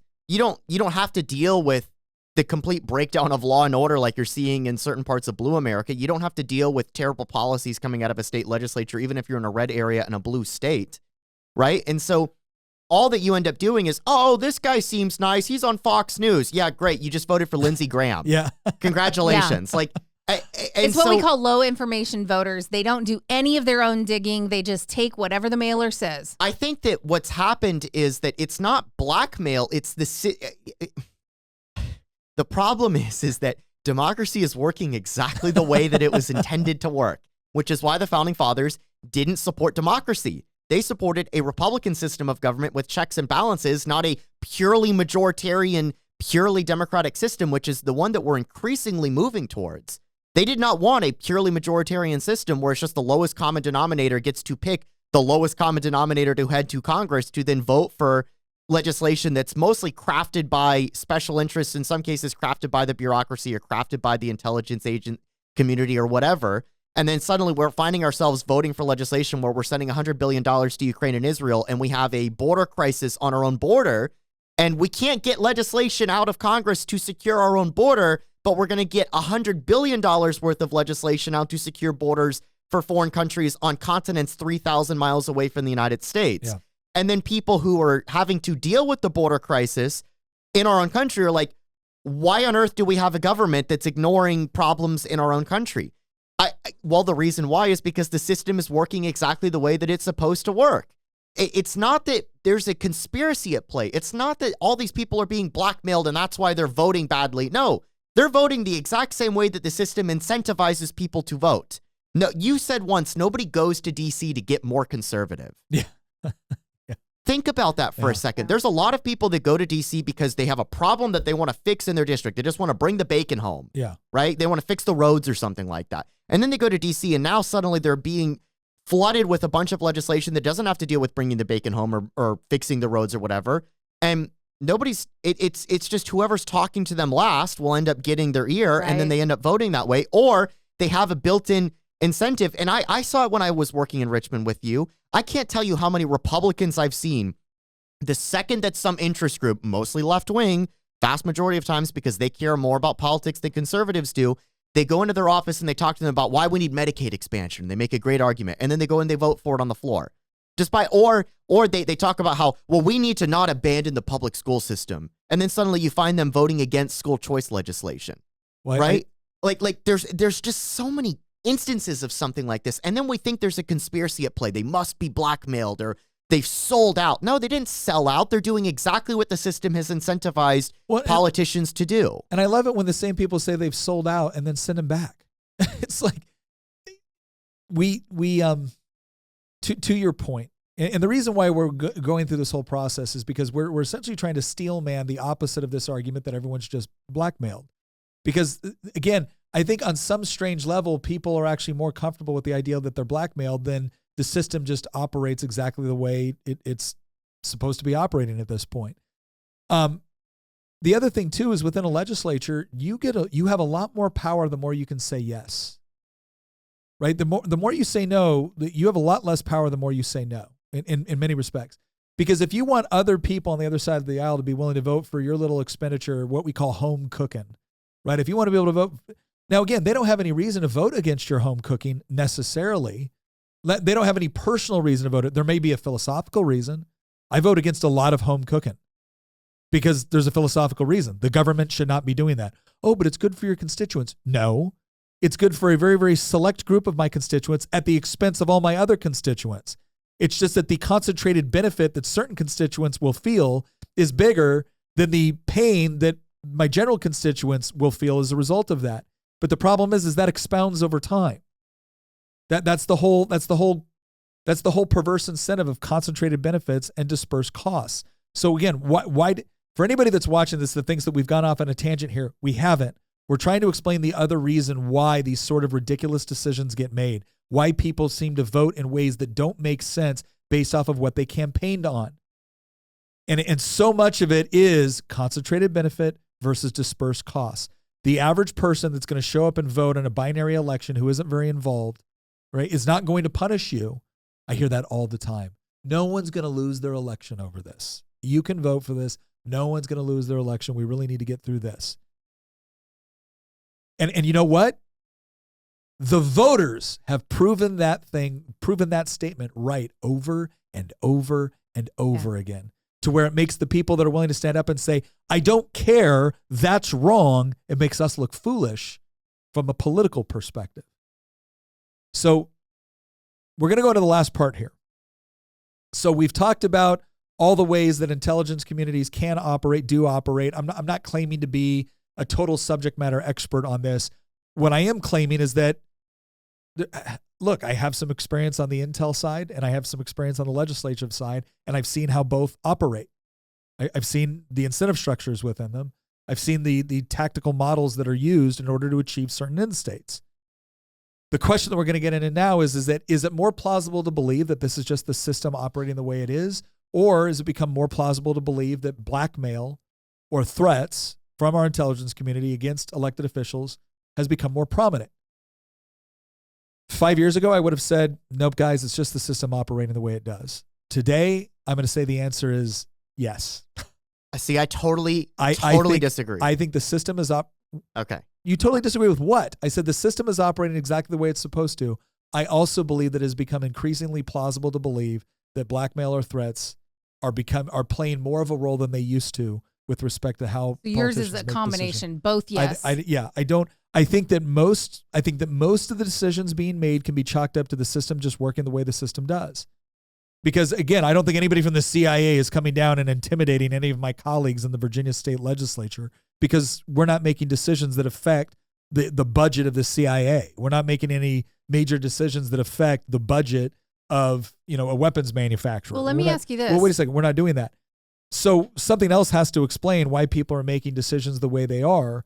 And some of it is that's just what they believe, right? That might not be what they advertise during election year, but that is what they believe. And some of it is there's perverse incentive structures with respect to concentrated benefits and dispersed costs. Right. But some other thing, but by the same token, I look at everything that's going on with Donald Trump right now. I look at everything that this is the part where I don't understand why you so vehemently disagree with me. I look at everything the government did with respect to Twitter, Facebook, Meta, YouTube. I look at everything the government did with respect to vaccines. I look at what they did with respect to, firing, like kicking thousands of people in good standing from positions within the government, within the military. Yeah, kicking people out of the military. Kicking people out in order to achieve their objectives, right? Or in order to enforce a policy. I look at all of this and I look at the amazing, I look at what seems to me to be an increased capacity for people within the bureaucracy to flex their muscles in order to get what they want. And I have to come to the conclusion that I think this is far more plausible than it would have been, than I would have thought it would have been 10 years ago. And now, do you think that it's more plausible now because things have changed, or do you think they've shown their hand? Like, has it always been happening and they showed their hand, or do you think it's an increased amount of it happening? Again, another thing that happened in that whole Tucker Carlson interview with Joe Rogan, right, is he laid out what happened with Richard Nixon. And he revealed some stuff that I had never known before about the fact that Bob Woodward was not some like career journalist. Bob Woodward had, and I guess worked in the White House, but a naval intelligence officer, leaves, go to the Washington Post, and like one of his first stories right out the gate is Watergate, and his main source was the number 2 guy at the FBI. Tucker's saying at that point that, look, at some point here, you've got to come to the conclusion that this wasn't by accident. That's plausible. The reason that I said earlier, like, I vehemently disagree. I might have been misinterpreting what you were saying, which is totally my fault for interrupting you. But here, I do though strongly disagree with the idea that blackmail has become more common and that this is explaining why it's happening. And I fully expect that there's going to be a flood of people in the comments that are going to be like, this guy doesn't know what he's talking about. Maybe so. But I am black-pilled enough to think that, no, it is still the system. The system is the reason why. And here's my evidence for it. Because it's not just Mike Johnson. Look at Kevin McCarthy. Look at Paul Ryan. Look at John Boehner. This is not a one-off person thing. This has been going on for well over a decade with Republican speaker after Republican speaker after Republican speaker, all sucking. All of them suck. They're terrible. Look at everything that they've done. But we're not just talking about the speaker.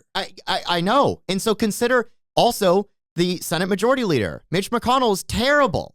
I mean, he was the Senate Majority Leader, yeah. Right? You know, now he's just the Republican leader because they're in the minority. But the point is that it's not one guy. I cannot believe that here's the reason why it's not blackmail. Because every single person in a position of power sucks in terms of the agenda that they push, the legislation they push, what they bring to the floor, how they vote, their voting record, who they appoint to key positions within leadership, all of it. How on earth is it just every single person in leadership has some sort of skeleton in their closet and they're being blackmailed over and over and over again? It's like you're playing a slot machine and we're just getting jackpot for bad things every single time. Well, wait a second. No, because Nick, we spent the entire first half of this explaining that there are different methods for different people, Christian. Yeah, and so again, it's not every all single the stick. what's happened is wait, stop it. Like we did a steel man argument. You're doing a straw man argument. No, okay. Let me rephrase this then.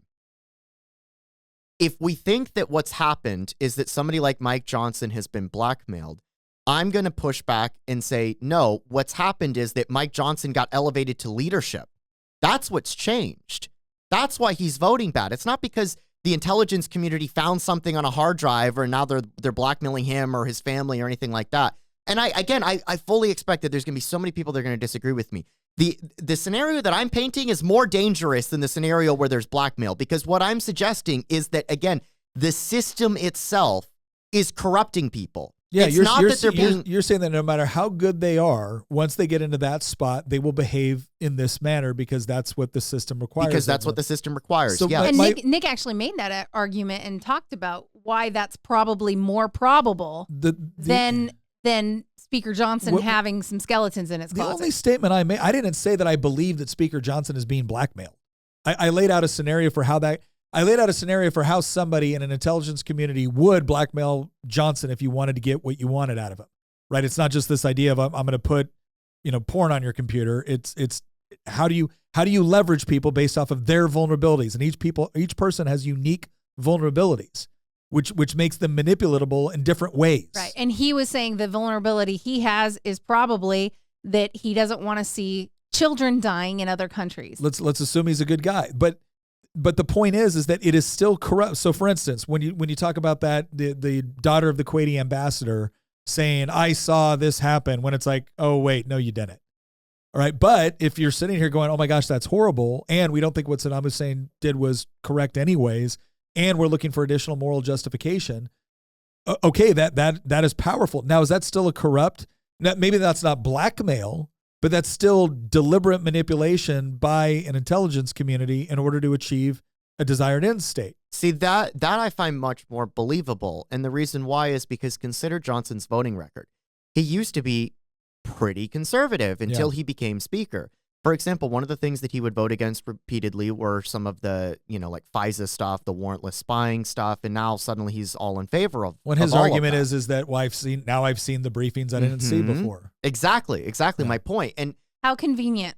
And so, but this ties into my argument about how it's the system that's corrupting these people. It is the again, nobody goes to Washington to be more conservative. Nobody enters leadership and then gets more conservative once they're in leadership. That doesn't happen.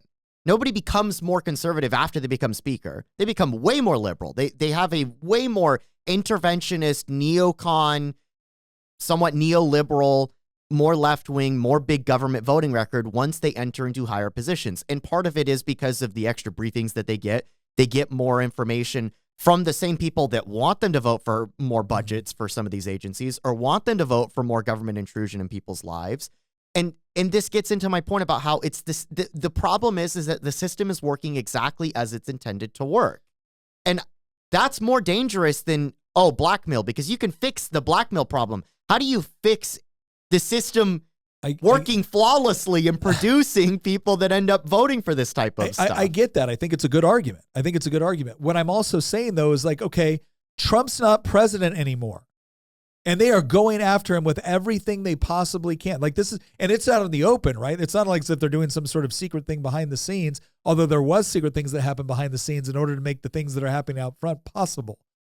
And so this is the part where I'm saying, like, I no longer, I would have been a lot more skeptical of the U.S. Department of Justice or the intelligence community not being willing to interfere in ways that are inappropriate, whether it's blackmail.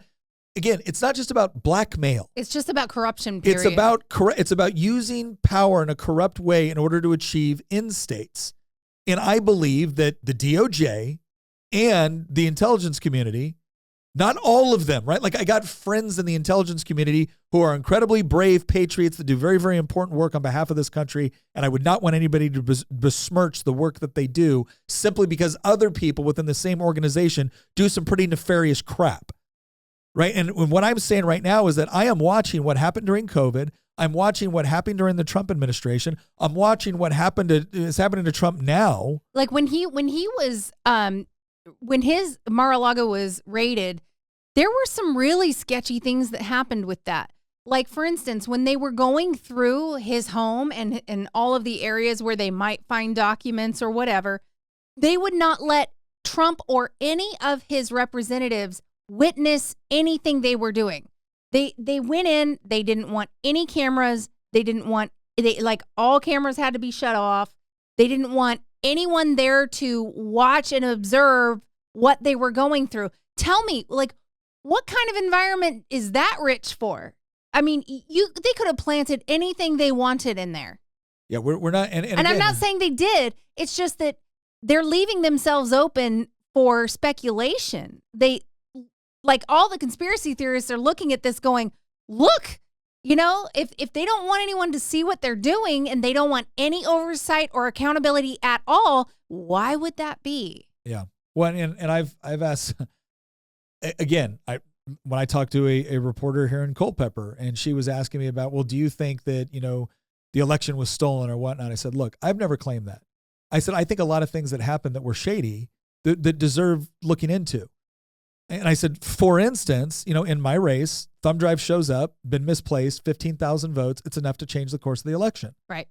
Now, am I saying that was voter fraud? No, I've never said that. But there was no chain of custody whatsoever. What I am saying is that isn't it a little bit shady that 15,000 votes on an improperly marked thumb drive thrown in a drawer somewhere can be used to shift the complete outcome of an election and there's no investigation? I said, let me ask you a question. Had I won under the same conditions, would you have thought that was curious? They would have investigated. And she goes, yes. I said, and yet I haven't seen you do one article in the reverse. Golly, I wonder why that is. Yeah. This is the sort of thing that breeds complete mistrust. And it is dangerous when it is not dangerous when put it this way. It is not dangerous when the general population loses trust in the institutions that are supposed to serve them. What's dangerous is when it is justifiable for them to lose trust in those institutions. And that's actually what we're seeing right here. It's not just a question of, they've lost trust, so we have to just renew that trust. No, you have to stop doing the things that have made it reasonable for them to lose trust in you. And part of that comes with doing difficult things, admitting to things that should not have been done. And we don't see any of that. No. And that's the problem, is that the level of mistrust is higher than it's ever been. And they're perpetuating it even further. Like, look at the COVID situation where it's like, we don't want any of the data for this to come out for 75 years. Yeah. Really, you want this entire generation to die off before the data comes out. Yeah. That's sketchy, guys. Yeah. And that's the part, again, that's the part where you look at this is why I will say that 10 years ago, if you would have said, oh, the Intelligence Committee is doing this or the DOJ is doing this, I would have written it off as, no, I know how the system works, and the system is operating with enough perverse incentives to explain everything that we're seeing right now. But then you watch how they go after certain people, and it's like, oh, okay, well, clearly the system is only capable of getting them most of what they want. So how do they get the rest of it? And we've seen how they get the rest of it. They go over to YouTube, they go over to Twitter, they go over to Hollywood, they go over to the New York Times. These are the people that need to be censored, deplatformed, demonetized, excoriated within the public view. They go over to institutions of higher education. So no, I'm no longer willing to sit here and say it's just the way the system, it's just the perverse incentives within the system. If the perverse incentives within the system were getting them everything they wanted at the speed they want it, they wouldn't have had to do this other stuff. Well, and it's always targeted on the right. It's always, the right is always targeted. And you can always look at the Clintons and all the shady garbage they were into. You can look at Hunter freaking Biden. You guys, come on. Yeah. Like, this is insane that this guy is like as slippery as a friggin' fish you try to catch with your hands. See, I still think that, like, they're doing this type of stuff because the system has been working the way that it's been working for so long that now they have the ability to do so. Right. Like, here's a prediction for you. The next Republican speaker after Mike Johnson, it's going to be just as worse. Oh, yeah. If not worse than Mike Johnson. You'll be it'll be another Boehner clone, another Paul Ryan clone, another Kevin McCarthy clone. And their excuse is always, we need a bigger majority to make this happen. And we don't have a majority over here, so we have to be like this. But I look at it and I'm like, there's a reason we're not getting the bigger majority, and it's because you guys are a bunch of weaklings. Here's where that totally ended for me. When we had the House, the Senate, and the Trump presidency. Yep. When the Democrats have those similar conditions, they do everything they possibly can, and they don't mind that it's going to cost them one election cycle. They don't mind that it's going to cost them one house. They don't care because they'll get it back in 4 to 6 years. But in that same time period, we will have never rolled back everything that they did. And so their strategy now, I will say this, it's a lot easier to engage in that kind of strategy when you have a very, very willing and complicit media that will back up everything that you do. But this is also why I get so mad at, conservatives for not leveraging the resources that they could in a way to be more effective. It was funny. I've gotten teased before, like on how much time I spend on social media, and isn't that cute?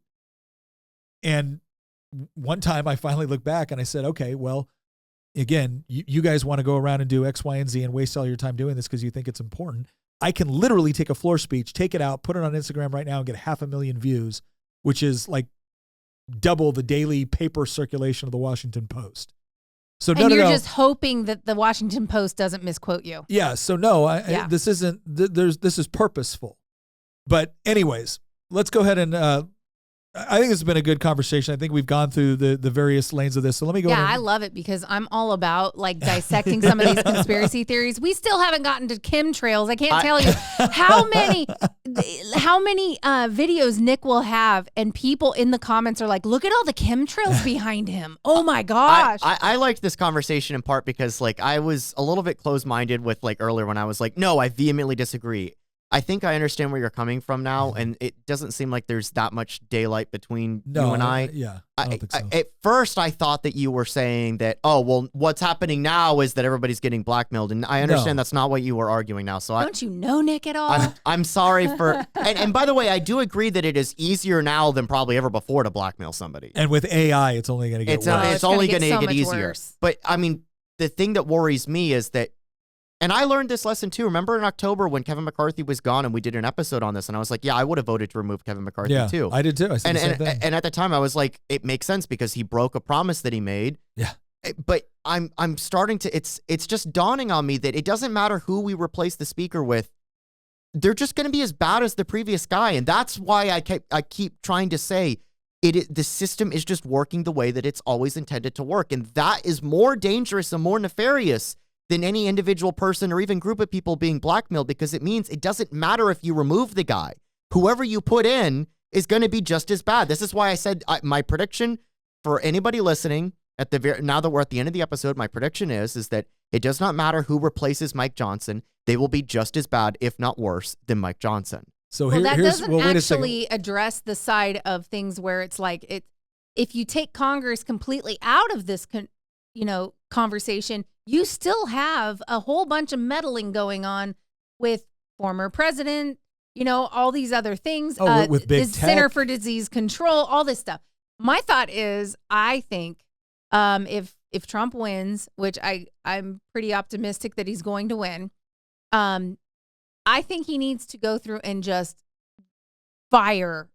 You need to listen to our last episode. You weren't here for the last episode. We talked all about this and the limitations, the constraints, how you do it, how to not do it. I should have been here, but our daughter was trying on her wedding gown, and I had to be there for it. Tina's homework is she needs to go watch the last episode that we put out, because it's also one of our best performing episodes. If you are listening to this podcast and you have not seen the previous episode, go and watch it. Will the right retaliate? Well, listen. Let me go in and sum this up. Here's what we're saying.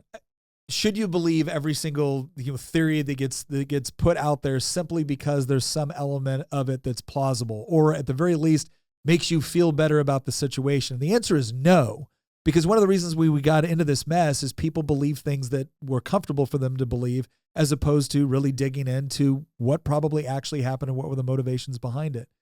But by the same token, when you're hearing these theories, I'm not going to tell you what to do. I'm going to tell you what I do, and you can determine whether or not you think it's helpful.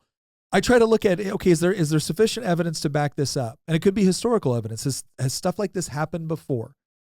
Is there a method that could be used? Is there motivation to use it in the way that they're talking about it? Is there opportunity? And then is there some other explanation that is more plausible than the conspiracy theory that's being offered?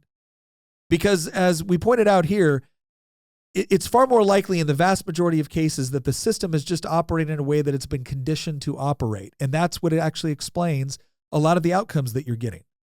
The big shift, and it's not to say that things like this haven't ever happened before, but I really say that it's probably difficult to find something that's been as blatant as what we've seen as a result of COVID, with the result of the things coming forward with the government working in collusion with big tech. What we've seen with respect to the government being weaponized against political opponents. I think that has become prominent once again. It's not to say that it wasn't prominent in different parts. I think you could talk to any civil rights leader in the 1960s that will tell you about things that the FBI did in order to try to shut down certain civil rights leaders. I think you could also do a really good study on how various organizations that were linked to organizations that were nefarious against the United States tried to infiltrate aspects of the labor movement or the civil rights movement.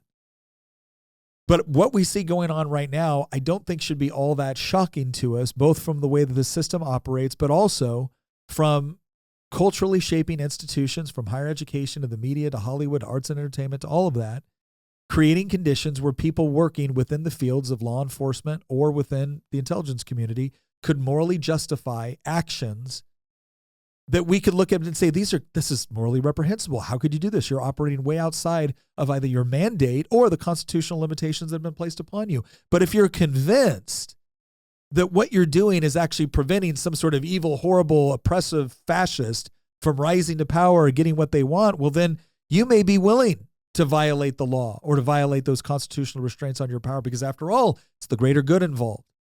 And this is why some of the work that Jordan Peterson talks about, and interestingly enough, Scripture talks about, on recognizing that before you're looking around all the evil that exists outside, you should probably also look at that which exists within you as well.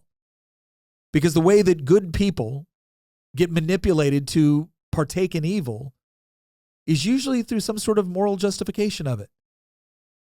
And that's why it's become increasingly important for us to be skeptical of the things that we're being told, but also have a legitimate framework in which we can analyze it.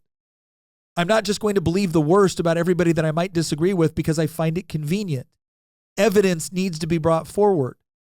There needs to be a critical thought process in order to arrive at a conclusion, because if we don't do that, then we fall prey to the very thing that many of us believe is being used against us right now. And there's only so much fighting with fire that you can do.